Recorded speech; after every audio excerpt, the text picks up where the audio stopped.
15-ci qism. Paksatning peshonasi ig'ir zarbaga uchirgan bo'lib, doktor ko'ribla so'ngakning zaxmiga uchirganligini aytdi va dori surtib tingib qo'ygan edi. Bugun kecha hamma uyqudan yiroq edi. Kamal Paksatning yanida yotgan edi. O'g'ilning og'riq azobidan to'lg'angan ojiz tini va har bir nafasdagi hasratini his qilib, sezib turadi. Chiroqni yondirib Paksatning beshida qarab turadi. Uning ko'z chanoqidan tamg'an ikki tomchi yosh xuddi Kamalning yuragidan tamg'andek uni bearam qiladi. Shuncha yillardan beri ko'zim ko'rdek yashagandim-ku. Dada turib, majburiyatlarimni ado qilolmay, Paksatni bu qora yurakning qo'liga tashlab yurgandim-ku. Men nima degan keraksiz odam. Balamning yurak devishini anglayolmay, uning ishki dunyosini tushunmay, qandoqmi yashagandim men? Endi qandoq qilishim kerakdi? Qirg'inda yana ajrashib yurishning o'rni texi bo'lmasa, Nihalga ko'rsatganlarimni tatiyotgan nima balkim. Meni yana nima kunlar kutib turganda? Ömrüm vicdan azabımni yenikiltanmay o'tib ketami? Deganlarni o'ylagan Kamal butun kecha kirpik qaqmay chiqqan edi. Paksatning vujudida Nihalga bo'lgan sig'inish hislari cho'qan salvatdi. Opam bo'g'im bo'lsa, bu kunlarni ko'rarmidim? Deydi u o'z-o'ziga ochiq nidolar yangraydi-yu, ko'k tarab ketadi. Navoda zaminni qog'ozga, dengizlarni siyohga aylantirg'il bo'lsaydi, Paksatning bu azoblaridan butkul koinot tilga kelgan bo'ladi. Ona muhabbatiga tashna bo'lib qag'jirgan bu qalb etizlari mehr buloqlardan usuzliq ichaligan bo'lsaydi, yuraklari nachchilik yayrab ketadi. Kamal bilan Nigar bir haftagacha Rustamning qo'lini tangdirib yurdi. Go'sh o'stirish, tirnoq o'stirish dorilarini ishlatib degandek, uning qo'limi xeyli yaxshi bo'lib qolyotdi. Lekin Rustamga ketgan xarajatlar to'g'risida Kamal bir qaytama minnat so'zi aytib baxmagan edi. Ham Paksatga qilganlarini tilga elib baxmadi. Keyin Kamal uning qo'lini qistirib etgan balaning Nilupar ekanligini bilgan bo'lsa-mu, Nigarning yuziga sap baxmagan edi. Yillar, oylar, kunlar bir xil ritmda o'tib ketayotdi. Nigarmo burunqiga o'xshash edi. Uning mijozida yillardan beri qilchilikmi o'zgarish bo'lmagan edi. Hozir texi Kamalga yolg'on aytadigan, u xarajat uchun bergan pullarni tiqib qo'yib, uyga ishlatmay, yoshirinch pul yig'adigan yomon odatni o'rgangan edi. 8 tugicha Paksatmi 17 yoshga kirib qoldi. Kamalning bolalari ana shundoq cho'ng bo'lib ketgan edi. Rustammi maktabda o'qiyotdi. Biroq Paksatning turmushida hech qanday o'zgarish yo'q edi. Nigar bilan bo'lgan munosabatimi yaxshi emas edi. Nigar faqat Paksat bilan emas, Kamal bilan shundoq ap o'tmaydigan bo'lib qolgan edi. Bugun yana tamoq vaqtida Nigarga xabar qilmayli uyga kirib kelgan Kamal Paksatga usulgan tamoqni va boshqa bolalarning qachtik tamoqni ko'rib, hayron vas bo'lib o'tdi. Bu sening nima qilganing? Oshnonni men tepib akirib olsam, sen nemishqa ayrimchilik qilasan? Bu degan adolatsizlik-ku. Dedi Kamal ochiqqa hay beramay. Dada, bo'ldi qilgan. Ochiqlamagan. Qo'sqimiz to'ysil bo'ladi. Paksat yana bir ko'ngilsizlikning yuz berishini xohlamadimi? Aytavur, shundoq deb qo'ydi. Lekin uning ko'ngli haqiqatan yerim edi. Demisimi, Nigar Paksatga tunugun tamoqdan eshib qolgan jezini selib bergan edi.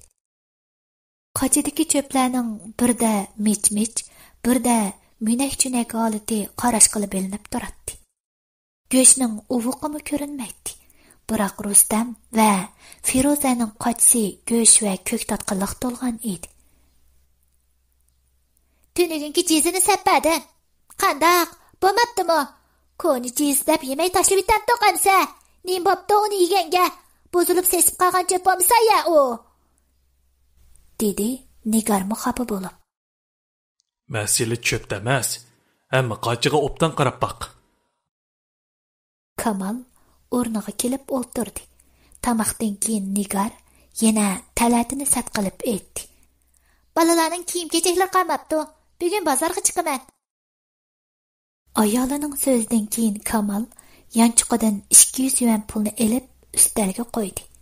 Voy, bu 200 qo'yga nima keladi? Bozorga chiqaman desam, aram o'shini beramsan? Dedi Nigar Kamalga qarab. Kamal gap qilmay yana 100 yuanni yendan chiqarib ustalga qo'ydi. Shuning bilan Nigarning ig'izi besiqib qolgan edi. Happali, mayshining joyida mana.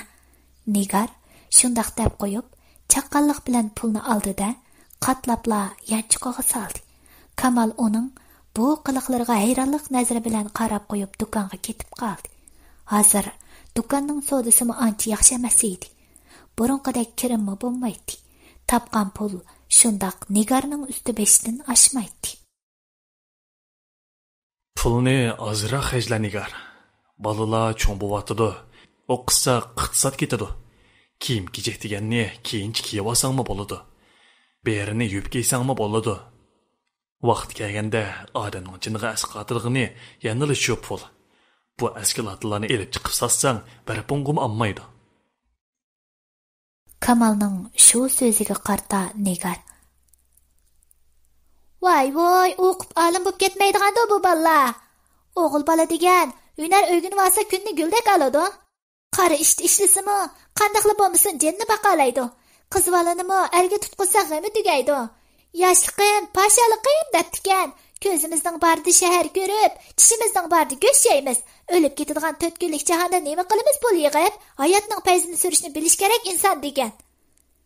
Debla javob berib qo'yatdi va yana tenim topmay o'zi bilganini qilibla o'ltiratdi. Xiyolida bo'lsa, Kamalning topgan targini paksat qolarmikin deb ansiraydi. Nigar tushdan keyin pulni elibla bozorga yurib ketdi. Avval Rustamga, orqadan Firozaga kiyim-kechak olgandan keyin kashkirib ketganligini bilib, uyga qaytib keldi. U uyga kiribla ballariga olgan kiyimlarga qarab, "Xeyr chiroyli kiyim tanlabdi mana" deb o'z-o'ziga kulib, bu bema'ni qiliqlardan faxrlanib o'ltiradi. Nigarning g'alit qiliqlari Kamalning diqqatini tortgan bo'lsa kerak, uning yeniga kelib dedi. Balalarga mush kiyimlarni oldingmi? Paksatga olgan kiyimlar qani? Nigar to'pi besib ketgan bir qora xaltaning ig'izini echib, bir dal gansar bilan tanarkachilar ishtandan birini elib Kamalga ko'rsatdi. Paksatga mush kiyimni oldingmi? Qishda kim tanarkat ishtini kiydi? O to'nglimamda? Gene bu gansarim bor. Buni qanday vaqt kiydi? Kamal kiyimni qo'liga elib shundaq dedi. Haqiqatan Rustam bilan uning kiyimini selishtirganda farq bekli cho'ng edi. Uning ustiga Rustamning kiyimlarini, do'konlarni, savdo saroylarini cho'rgilab aylanib yurib olgan. Paksatnikini bo'lsa yo'l yoqasidagi to'lab sotgan odamlardan olgan edi. Kamal bir qarabla bularni bilib olaydi. Bu kiyimlar qo'lga tegib bo'g'ich paraslab to'ksuqib turadi. Demak, bu kiyimlarning raxti nelon edi. Rustamning bo'lsa paxtrax kiyimlar edi. Badanga yiqishliq, kaysa rohatlik beg'ishlaydi. Qo'lga tegib bo'g'ich to'ksuqib paraslab turdi-ku bu kiyim. Badan chiqsa, odam qandoqmi beyaram bo'lmay tura oladi. Paksatqanmi Rustam bilan Firozaga olgandek yaxsini olsang bo'lmamdi. O mening balam, qolganlari sening balang bo'lgani uchun shunday qildingmi? Qo'lingga ilib tutib baqama kiyimni. Kamal ochiqlanib qoldi va kiyimlarni xalta bilanla Nigarning oldiga tashladi. Bozorga chiqaman desam, ara 300 qo'yni tashlab qo'yib o'ltirsang, hamma narsa pulga tushliq bo'ladi shu. Elima aran yetkizdim bu pulni. Mo'sha kiyimning bo'lg'inig'imi xo'sh bo'lib kaysi bo'ldi texi. O'zimga olmay akirib bersam nim deydigandi? Nigar shundaq dedi. Bu axlat bozordan terib kirgan paras-puras eski kiyimingni o'zing kiyib ol. Anladingmi? Gap qilmasam meni nimchaqlab qolding. Oldisam ishini deb qolganmidan? Kim bilmaydi bu kiyimni nereden alganingni? Qiliqlaringga hayronman. Ayol kishimi seningdek bo'lamdi. Meni bilmaydi deb qanma. 5 koy 10 koy deb to'lab sotgan yo'l bo'yidagi odamlardan olgan kiyim bu. Shunaqdi? Tayinliq axlatxonaga tashlab atganlar ep kirmabsiz. dedi Kamal varqirab turib. Paksat bo'lsa hamma gapdan ishlardan xabardor yotadi. Undaq bo'lsin bo'pti. Yalg'ash qamisli bo'ladi. Bergan puling tayinliq, gaping ajab cho'nkina sening. Nigarmu Kamal bilan tang turib Necha pulga olding bu kiyimni? 3 bolaning kiyimiga 300 yen pul yetmidimi? Sen pulni zodi qanday xajlaysan? Haq azam baho qo'ysimi, ko'p pul berib oldigan o'xshamamsan. Pul ochdi deb, menga tutqizish uyoq tutilsin. Nomus qilma yetmadi deysan-ku. Qani oshgan pul? Gapimga darhol javob ber. Bu kiyimni nechaga olding? So'radi Kamal Nigarga olib qo'yib. Kamalning mana endi ochiq kelishga boshlagan edi. Nigar uning ko'ziga qarab turib yolg'on aytdi.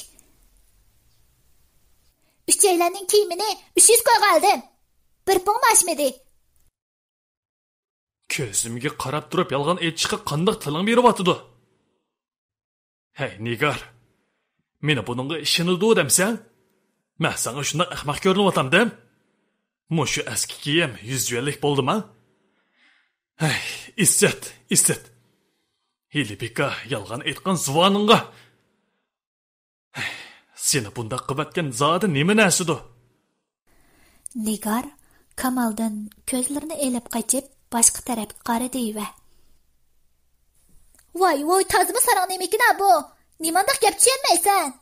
Bir misbar odam bermaydigan shu, qimmatgan, azam bering deb yolvorib turandim haqqa. Sen bir bozor aylanib kiyim elib boqqanda gap qilasan-ku. Qimmatgan endi tushundingmi? Qimmatgan. Nigar ushuqliq bilan varqirab turib shundoq dedi. Bosh vaqira. Elbika vaqig'ingni to'yisa. Men bozorga chiqmasam bu, hammani bilib o'tiraman. Bu kiyimni 100 yuanga oldim desang, kichik bolam ishonmaydi. Ishqilib, meni bakli umidsiz qo'yibotsa, ishonchimni barbod qilib bo'lding Nigar. Bu kiyimni tashlab at. Ikkinchi ko'zim ko'msin. Sening bunday qilaringni o'ylab boqmabdi ekanman. La'nat bo'lsin sana. Hey. Kamal shundoq deb uydan chiqib ketdi. Mushu kechida u sirtqa qarab maqan edi. Paksatning ko'ngli bearam edi. Asli Nigar bu kiyimlarni bakla arzon olgan bo'lib, o'zining yeniga yana 100 yuan pulni oshirib elib, Kamalga yolg'on aytgan edi. Voy, chiqib ketsan xo'sh bo'laman texi. Pul desa, to'g'og'i danjashqandek beradi ekan. Kiyishmisang yalang'och yurish. Nigar shunda xo'dirab qo'yib, chechini tarashga boshladi. Dadasining bu kechida sirtqa chiqib ketganligini bilib yotgan Paksatning g'o'shida ochiq keldi va Nigarning yeniga chiqdi. Urush endi boshlangan edi. Menga kiyim-kechak akirmisingiz mayli. Oshnanning kuyunisini yesami mayli. Nemishqa dadamning diliga asar berasiz? Dadam sizni nima qildi? Bir ikki yig'i so'zdan qolsangiz bo'ladi-ku. Tang turib, uydan chiqarib atganingiz nemisi? dedi Paksat ochiq bilan Nigarga vaqirab turib. Voy, Ushuxon! Sana nima bo'ldi endi? Tam to'ydan ushuq qopdi deb nimaga chiqding? Nima ish qilishim kerakligini sendan so'ramdi. Menga buyruq tushirib yetim o'g'loq. Menga gap qilganda bayqab gap qil, angladingmi? Vup, men qushim. Boshroq kicha oldimga kelib, sen shumning sababidan bu uyda bir xotirjamlik yo'q menga. Sat ko'rmay yo'qla ko'zimdan. Sen avval chapqingni ovlashni o'rganib, ondan menga gap qiljima?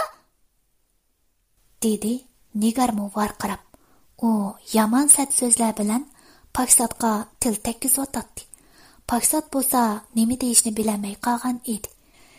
Nigar Paksatni ig'izdan burnog'icha to'yg'izib qo'ydi. Menga bunda haqorat qilsangiz bo'lmaydi. Bilib qo'ying. Meni tillaydiganga sizning haqqingiz yo'q. Paksat jon ochiqida shundoq dedi. Nigar Yugurib o'rnidan turib, Paksatning yoqasiga esilib g'azabdan o'zini tutib ololmagan Paksat. Qo'yavay! Degenicha Nigarning qo'lini silkib etib uydan chiqib ketdi.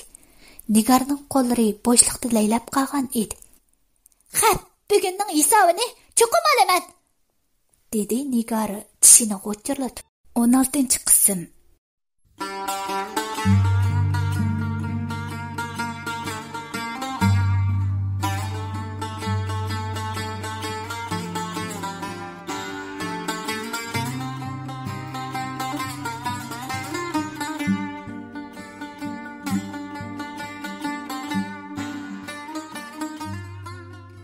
Ularning oilasi ana shundoq inoqsiz edi. Bu besham ayol Paksatni yomon olgandan sirt Kamal bilanmi petishamas bo'lgan edi. Bara-bara uydan zerikkan Paksat oqshimi Kamalning uyga kelishiga ulgurib paydo bo'ladi. Atigina bo'lsa sahardala maktabga ketadi. O'qish uning uchun bir vazifa bo'lib qolgan edi. Paksatning yenimi yuqori o'rlab o'qishga ko'zi yetmaydi. Chunki uning o'qishni qo'llaydigan na odam, na sharoit yo'q edi. Kamalmu turmush halakchiligi, ko'ngilsizlik ichida o'tadigan bu g'ashqa, u ishlarga deyarlik vaqt ajratib bo'lolmaydi. Bu bir mavsum o'qishi pissala Paksat o'qishdan to'xtashni o'yladi. Majburiy ma'rif o'qishligining oxirgi bir mavsumi qolgan Paksat sinfidagi saboqdoshi Pida bilan muhabbatlashdi. Yoshlik, ay go'zal yoshlik. Kimdir birini shirin muhabbat qo'yniga boshlagan, kimdir birini umrlik azoblarga mubtalo qilgan beg'ubar yoshlik. Ikkalan bakli yaxshi chiqishib qolgan edi. Bu vaqtlarda Paksatmu telefon ishlatadi. Pida uchiq yo'ruq, chiqishqa qiz edi. Ularning bu sadda ham balalarcha muhabbati nihoyat qizg'in davom qilmoqda edi. Paksatmu uni yaxshi ko'rdigan bu g'ashqa hurmat qiladi, qadrlaydi, asraydi ham qo'g'daydi. Ular shundoq birga yurib, 3 oydan keyingi bir kunda har doim Paksatning piyiga tushib, uning ish harakatlarini kuzatib turgan Nigar bu ishlarni sezib qolgan edi. Bugun kech soat 12 bilan Nigar asta o'rnidan turib, Paksatning yotoq uyiga chiqdi va yostiqining ostiga qo'yib qo'ygan telefonni elib chiqib ketdi. Paksat Nigarning bundoq qilarini bilmagachga telefon ekraniga maxfiy nomer bekitmagan edi.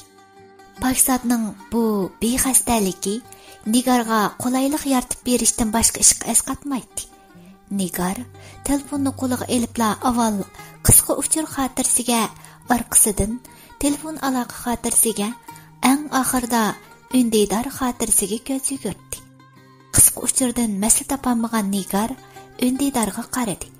Tuyuqsizla ko'zga cheliqqan "Jonim" deb yozilgan xat bilan Nigar chaqqonlik bilan ayrimxonaga qaradi. Xayrli oqshom. Xayrli ketigan. Uxlab oldingizmi? Nima ish qilyapsiz? Faqat mushundaq oddiy ahvol so'rash so'zlari qurlarga tizilib ketgan edi. Buningdan bir oz gumonlanib qolgan Nigar: "Qo'limga tushdingmi mana?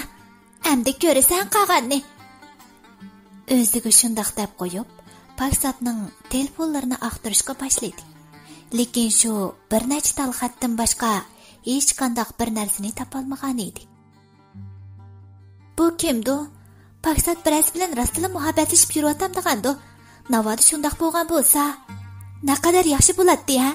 Uni Kamalning nazaridan tushirishmi oson bo'ladi?" Nigar o'z-o'ziga savol qo'yadi. Hech bir qanoatlanarli javobga erisha olmagan ham tuzukroq isbot topolmagan Nigar aloqa xotirasini ochdi. Bu yerdami bir nomerga "Jonim" deb ism qo'yilgan edi. Shuning bilan Nigar bu nomerni o'zining telefoniga ko'chirib olgandan keyin telefonni yana chandurmasdan Paksatning beshiga akirib qo'yib qo'ydi. Ertasi saharda Paksat bu ishdan xabarsizlar telefonni elib chiqib ketdi. U kechda o'xshashli soat 8 bilan uyga keldi. Lekin bugun Nigar boshqacha edi. Buncha kechgacha nega bording? Atigini chiqib ketib, oqshimi kelib yetib olib kun o'tkazadigan bo'lsang yotiqingmi? Ma o'y, sening xiyolingda bormi yo'q? Dedi Nigar eshikdan kirgan Paksatga qarab. Nima bo'ldi? Men boshqa ish qilib ketmadim. Maktabga beryapman. Darsdan tushib kelyapman qo'shu. Buning nimasi yomon? Dedi Paksat uning so'zlarini ancha masmiganda qilib. Texi, xijil bo'lmay nim bo'ldi deyotgani bu daltining. Nim bo'lganligini sen aytsan, angladingmi? Sen aytsan. Yela obdan ko'rsan nim bo'lganligini. Dadan kelsin ha, avval ondan deb beraman. Dedi Nigar Paksatga yomon aytib, u yana so'zini davom qildi. Yurikang ajab yo'qnab qapti sening. Texi, bizga to'ydirmay, qizlarni do'st tutib ketding degina. Voy, qanday qilay? Jonimdan do ish qilib bir nima deb kirgizibdi Texi. Sen nechiga kirding? Shunchalik haqning qizni kayninga solib yurib ketgidak. Atugin uyga haqning ota-onasi izlab kelsa, biz qanday qilamiz? Senga neningni yeb, o'qishingni o'qimay muhabbatlashib nima ketdi sen manqiga? Sen nimalar muhabbatning nimaligini bilishamdi? Nimada kulgimni keltirdiganda u saranglar.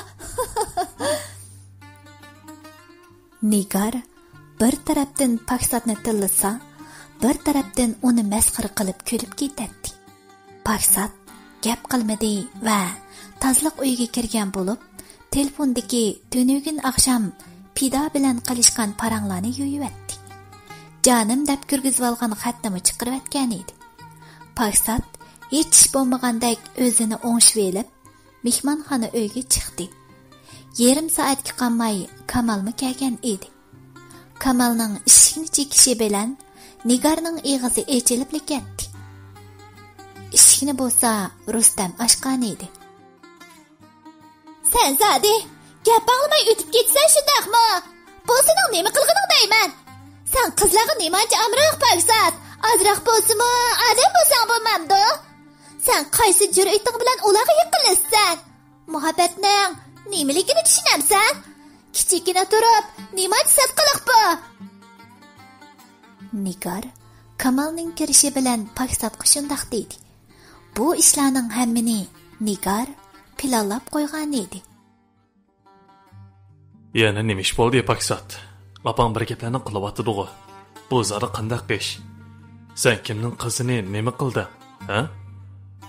So'radi Kamal uyga kiribla Paksatdan. Ya qaydada, unda ish yo'q. Men bir ish qilmadim. Dedi Paksat bir az qo'rqinish ichida. Qarab turib, yolg'on gap qilishga ajab usti kelsan, ha? Ala telefoningni.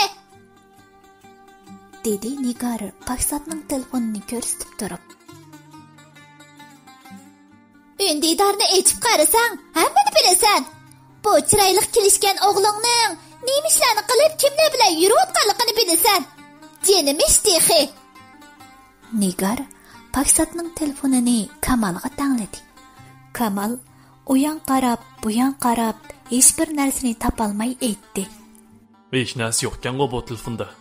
Men hech narsa ko'rmadim-ku. Paksat, menga rost gap qil. Bir ish bo'ldimi?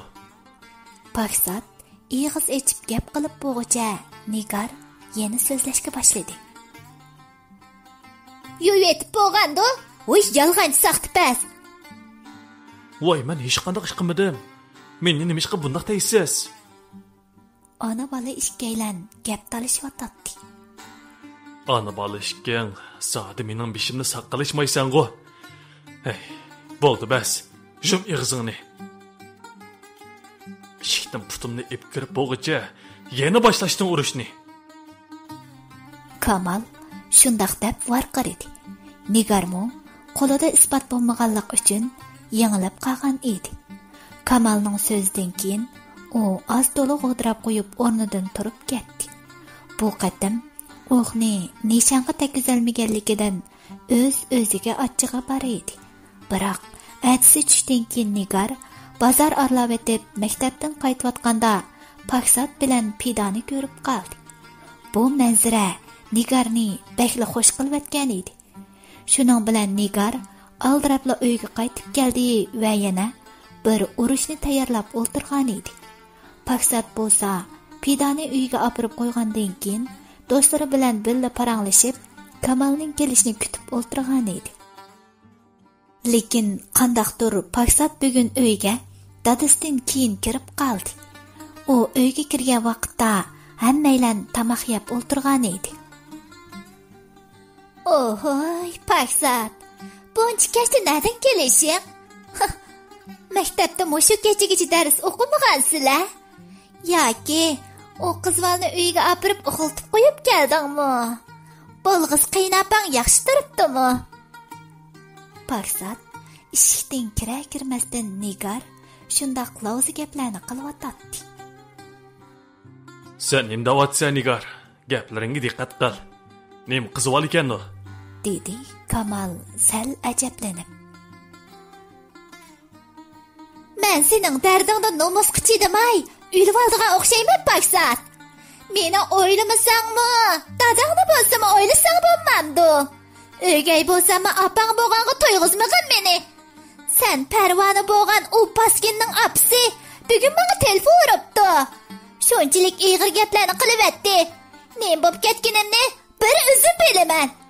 Yeshingga qarab ish qilsang bo'lmamdi. Xalqning qiziga shelga yaqtib pasishib yurgicha o'g'il bol bo'lgandan keyin maydonga kirib, cho'spat yurgan bo'lsang, mo'sha ish yo'q mana. Texi maktab rahbarligiga desa, seni qo'g'laydi maktabdan. Buni bilamsan. Haqqi bir tag'a yalvorib, kechirim so'rab yurib ara qutuldi. Dedi Nigar butunlay yolg'on so'zlab. Paksat bu so'zlarni anglab, ishinish yoki ishonmaslikni bilmay qolgan edi. Ayolining so'zlaridan Kamal o'zini qo'yarga joy topolmay qolgan edi. U mushlarini to'gib, zarda bilan ustalga urdi va "Bu zodi qandaq ish? Savolimga javob ber." "Bugun bozorda ketib etib, Paksatni ko'rdim.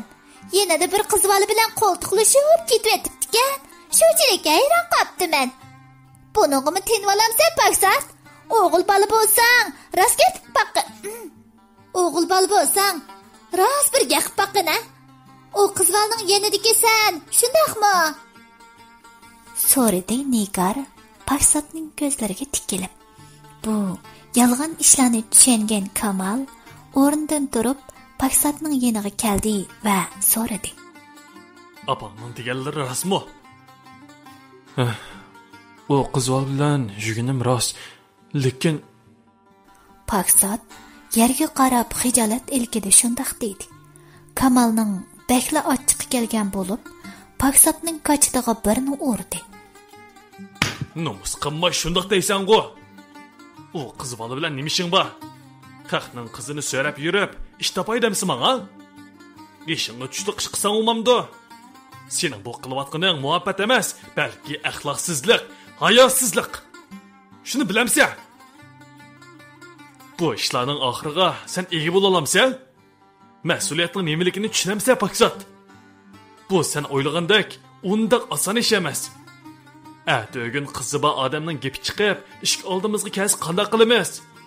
Yuzimizni qanday ko'tarib mangamiz? Yeyishingga poq yemagandan keyin o'ylab boq, Paksat senmi? Kamal shundoq deb varqiradi. Nigar bir chetda ko'zlarini parqirtib qarab turadi. "Xotin elishqa aldirab ketgan bo'lsang, menga desang bo'lmamdi. Bunda yuzimni to'kib yurgicha. Sana deb qo'yay, Paksat. Tuzuk odam bo'l. Vaqtida bu munosabatni oxirlashtir. Bo'lmasa, men qo'l solaman bu ishingga. Anladingmi? Olsa, texi aldirmasangmi, elib, erib qolsa. Mashunda xotinlarni olsa, bishingga balo bo'ladigan." Kamal Nigarga qarab qo'yib shundoq dedi va yana aytdi. Bu degan sendiki bolalarcha qiziqish. Odam qiziqishini kontrol qilolmasa, eziq turilishga yo'l bersa, oqibat tragediya bo'ladi. Yana bir qitim deb qo'yay. Eng yaxshisi bo'ldi qil. Sen bundoq nachar illat ishlarni qilsang, hargiz bo'lmaydi. Men hargiz ruxsat qilmayman. Paksat bakli xijil bo'lgan edi. U yerga qarab turardi. Shu achchiqida Nigarni nachchini tilivog'isi kelgan edi. Bu ko'ngilsizlikdan keyin hammaylan uyquga mahkum bo'ldi. Lekin Paksat faqatla uxlayolmagan edi. O'gay opam menga shunchalik o'shmadi. Nemishqa har doimla meni dadamga chiqishtirishga o'rindigandi. Men sodi nemini xato qilgan bo'lgaydim. Hech bir xatoligimni bilmay qaralanyapman desa. Bo'lmasa pida bilan yomon ishmi qilmaganman. Mundaqla yurib qo'yganga mushunchalar til azarga qoldim desa, acaba uning opasi rostla telefon olganmidi? Yoki bo'lmasa bu o'gay opamning o'yinimidi? Deganlarni o'ylagan Paksat xiyollar ilkida uxlab qoldi. Sahar soat 7 bilanla hech kim uyg'onmasda Nigar pidaga telefon urish uchun pastga tushib ketdi.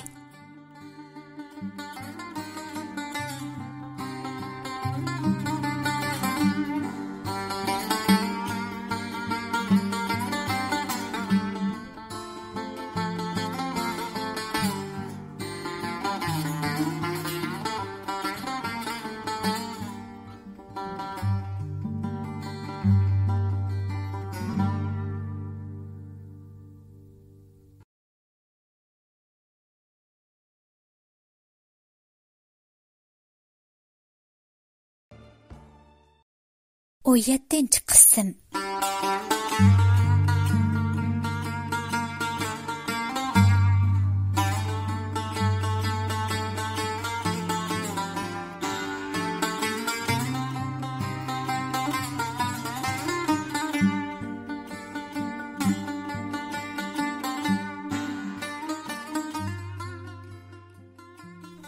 Tinchlikmi? Qarshi tarafning ovozini anglagandan keyin uning pida ekanligini bilgan Nigar gap qilishga boshladi. "Tinchlik, o'zingizmi tejaman turgansiz, ha, xon? Siz pidago deyman." Shundoq, men. O'zingiz kim bo'lasiz? so'radi qiz muloyimlik bilan. "Men Paksatning opasi," dedi Nigar mag'rur holda o'zini tunishtirib. Pida bir oz qo'rqib qolgan edi. Ha? Pida gap qilmay turardi. Endi Nigarning ig'izi echilib ketgan edi. "Yeshingiz kichik bo'lgandan keyin o'qishingizni bilib yursangiz bo'lmamdi. O'g'limning beshini aylantirib, nima qilmoqchisiz? Siz degan o sevgi muhabbatlarni Paksat bilmaydi ham tushunmaydi. U texnikli kichik. Paksatni nemishqa yomon yo'lga boshlaysiz deyman. Ota-onangizning bergan oshnalarni yaxshi singdirib, o'zingizni bilib yuring, angladingizmi? Ikkinchi qatam sizni bolamning atrofida ko'rib qoladigan bo'lsam, tug'ilganingizga pushaymon qildirib etaman." Pida nima deyishni bilmay qolgan edi. U qo'rqqanidan yuragi ig'isiga kaplashib qolayli degan edi. Nigar so'zini davom qildi. "Nava degana, shunda qiladigan bo'lsangiz, ota-onangizga maktab rahbarligiga aytaman. Beshingizga pitta erishni xohlamasangiz, Paksat bilan bo'lgan munosabatingizni oxirlashtiring. Angladingizmi? Sizga eng oxirgi qatam deb qo'yay. Ikkinchilab bolamning atrofida yurganligingizni ko'rib qolmay, to'la o'g'limning qo'liqini to'lg'imay, o'qishingizni o'qing." Men. Pidaning ig'isiga gapmi kelmaydi. Ajoyib bir qo'rqinchli kayfiyatlarga asir bo'lmoqda edi. Uning ko'zlari yoshlandi. Yuragi qafasdan chiqib ketadigan qushdek do'pildab so'qmoqda edi. Hatto Nigarning so'zlarini to'g'itib, telefonni qo'yib-etganligini sezmay qolgan edi. "Qachimosan? Gap qilmamsan? Hush sarang." Bu Nigarning oxirgi so'zi edi. U telefonni qo'yib-etdi va cho'nqur birini tenib, o'z-o'ziga kulib qo'ygandan keyin uyga kirib ketdi. Pida bir hazagacha midir-sidir qilmay bir nuqtaga tikilganicha turadi. Xiyolida bo'lsa, qadirmas savollar javobsiz agib yuradi. Bu ayol nimacha askidu? Paksatning opisi raslim shundoq askimadi. Unimi shundoq tillanmadi. Muhabbatlashdik deb nemish qilib qo'ygandimi? Qiz o'z-o'zidan so'raydi. Paksatga telefon urishni o'ylagan bo'lsa-mu, lekin jur'at qilolmaydi. Yo'q. Hozir telefon ursam bo'lmaydi. Navada u opisining endi bo'pqas qandoq qiladi? Bo'ldila, urmay. Deydi Pida. U attigandala chivi yevagandek bo'lib qolgan edi. Paksat Pidaga opisining o'gay ekanligini demagan edi. Shunga Pida bu ishlarni bilmaydi. Nigar Paksatning bexastaligidan foydalanib, yana shunchalar ko'ngilsizlik terayotgan edi.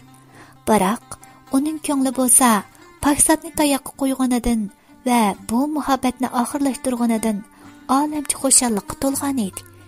Xuddi oltin tepib olgandek, chehridan kulki uzilmaydi. Razilniydi, uni har qanday ishdan to'solmaydi. Paksat atiganda o'rnidan turibla, Pidaga telefon urib, bo'lgan ishlarni surishti qilishni o'yladi. Lekin Pida uning telefonini qabul qilmagan edi. Har qatam urg'anida Pida besivatdi. Buningdan ichi tit bo'lgan Paksat yomon taslikda bu 2 kunni o'tkazdi. Dushanba kuni sahardala u maktab oldiga berib, Pidaning kelishini saqladi. Pida kechacha uxlamay yig'lab chiqqan bo'g'ashqa ko'zlari qizirib ishib ketgan edi. Uning ahvolidan bir ishning bo'lganligini bilgan Paksat Pidaning yeniga keldi va aldirabli aytdi. Telefon ursam nemish qolmaysiz Pida? Meni bekla ansirtib etdingiz-ku. Qani ayting, nemish bo'ldi? Ha? Yig'labsiz-ku? Pida Nigarning aytganlarini esiga elib, öksüp yig'lab ketdi. Appangiz Paksat so'zining davomini ig'izdan chiqarmasdan Pida yig'lab turib titrangi ovozlar bilan aytdi. Appangiz Paksat so'zining davomini ig'izdan chiqarmasdan Pida yig'lab turib titrangi ovozlar bilan aytdi. Mening opam emas, sizning opangiz meni tilladi. Shanba kuni sahardala menga telefon keldi.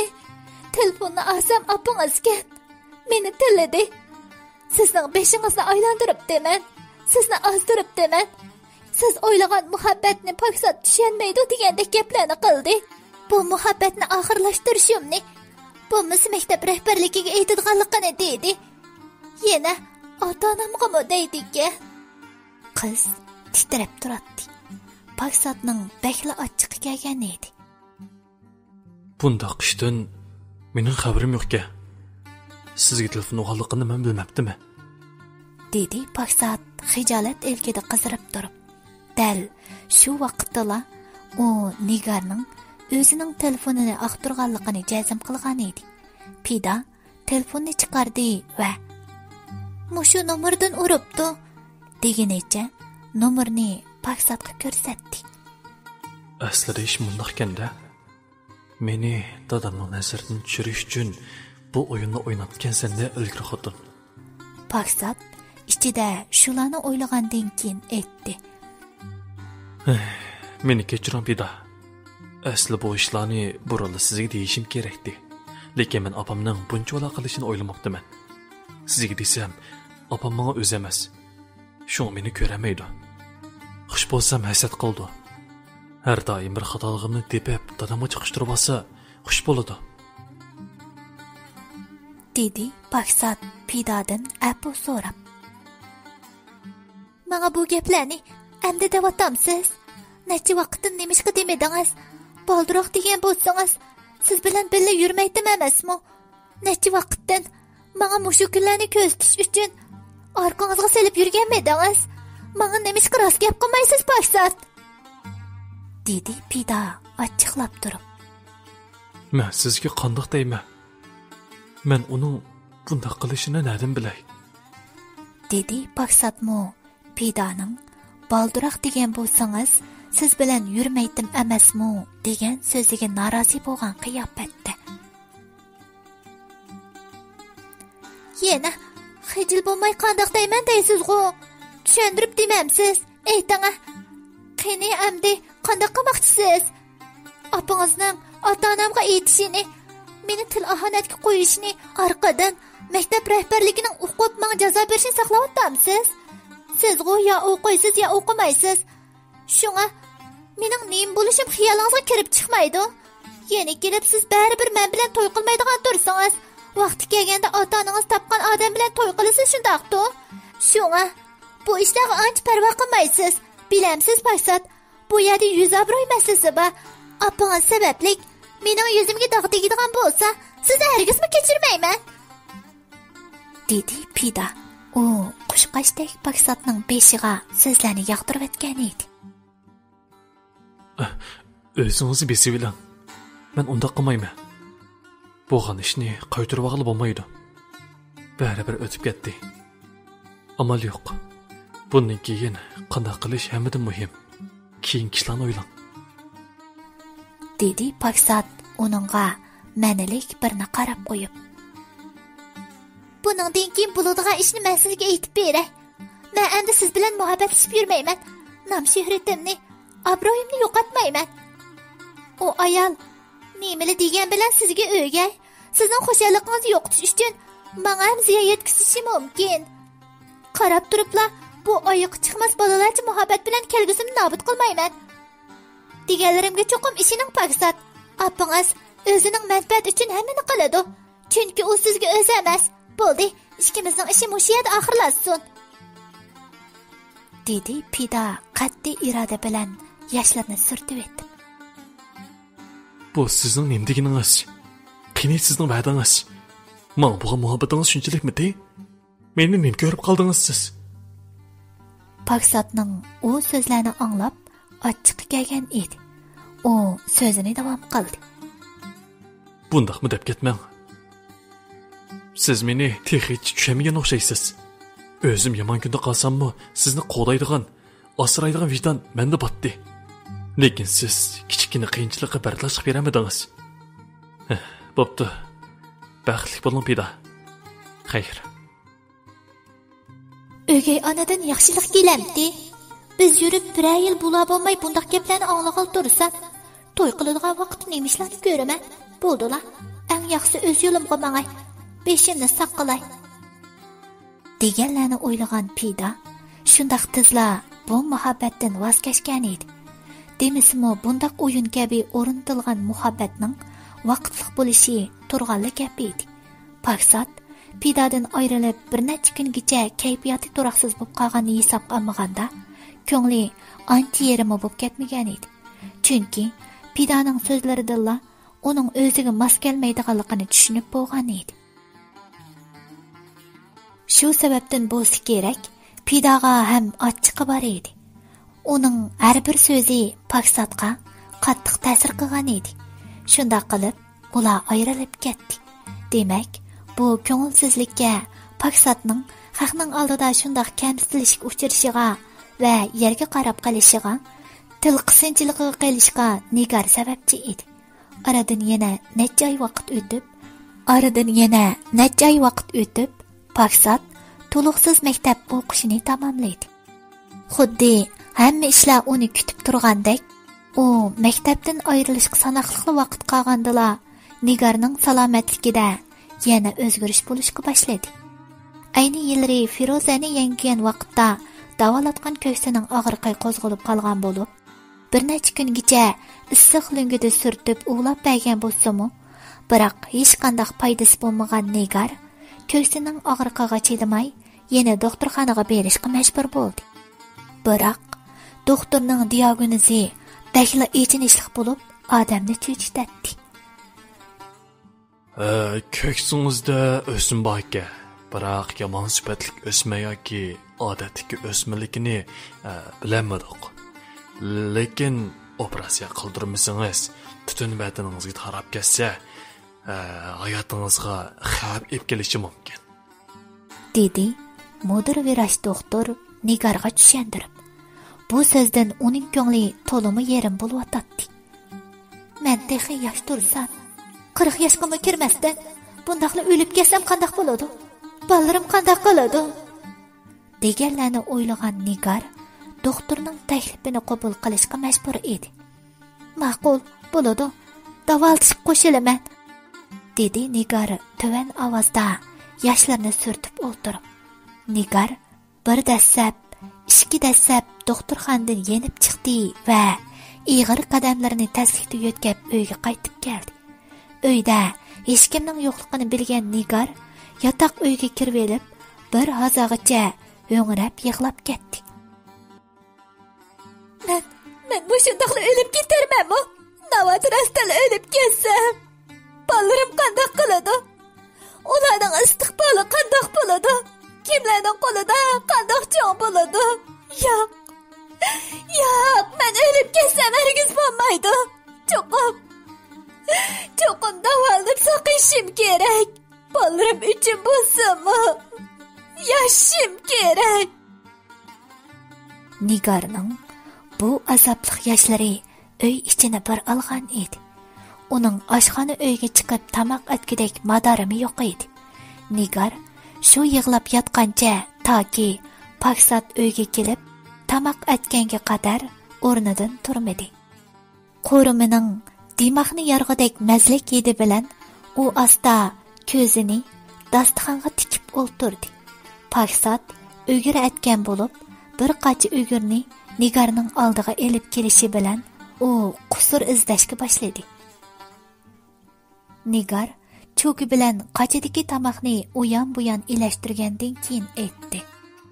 Tamoq atgan qozondagi go'shtlarni terib yeb bo'lib, bizga quruq jepni akirdingmi? Paksat degan o'g'ir mushuk. Qani bu asqi to'g'irgan go'sht? Menga bir talmi chiqmabdi-ku? Oshxona uyda tamoq usiyotgan Paksatning shunchalik ochiq kelgan bo'lsa-mu, yenila o'zini besib olib aytdi. Bu sizning nima deyingiz? Ko'mgan ishni menga ortib to'kpat qilmang. Men sizga o'xshash qozonga qo'limni tiqib olmayman ashni. Cho'mishga nim chiqsa shuni usayman. To'nlatqida bana narsalarni qilib etdim shu.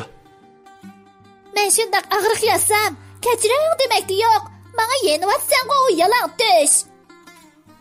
Nigar shu og'riq holatdami Paksatning diliga azor berib o'ltiradi. Ishining taraqqida echilishi bilan Kamal kirib keldi.